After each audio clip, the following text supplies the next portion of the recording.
কিবা নথিপত্ৰ আপোনাৰ আৰক্ষীয়ে নথিপত্ৰবোৰ লৈ গৈছে আমাৰ আইডি আৰু গাড়ীৰ কাগজ চাগজ এইবোৰ লৈ গৈছে আৰক্ষীৰ লগত সম্পূৰ্ণ সহযোগিতা কৰি আছো যি লাগে আৰক্ষীৰ ডকুমেণ্ট পাতি চব আৰক্ষীয়ে লৈ গৈছে ৰাতি মানে ৰাতিপুৱাতে আৰু 4:30 বজামানত এবাৰ আৰক্ষীৰ বৃহৎ দল আহি পেলাই আমাৰ ঘৰত চিজ কৰি পেলাই বস্তু লৈ গৈছে কিন্তু যোৱাৰ মানে তাৰপিছত ওলাই গৈছিল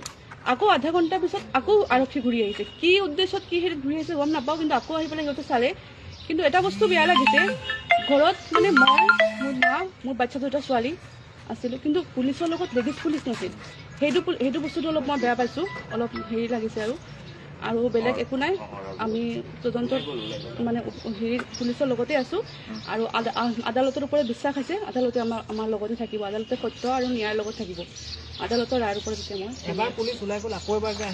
এবাৰ পুলিচ ওলাই গ'ল বৃহৎ দল আহিছিল তেতিয়া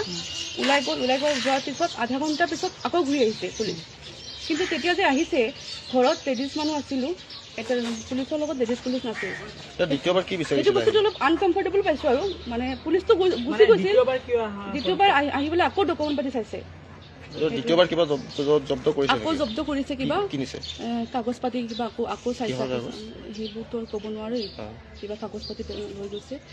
টোটেল 53 নে কিমানটা কাগজ পাতি মানে ডকুমেণ্ট লৈ গৈছে তাহাঁতে আইডি কাৰ্ড চব মিলাই পেলাই প্ৰথমবাৰো লৈ গৈছিল আৰু নেক্সট বাৰ আহি পেলাই টোটেল 53 নে 54 চব লৈ গৈছে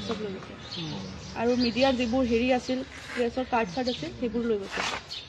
হ'ব দিয়ক এতিয়া আদালতৰ ওপৰত আমি হেৰি কৰি বিশ্বাস কৰিছোঁ আদালতে ন্যায় বিচাৰ কৰিব উচিত তদন্ত হ'ব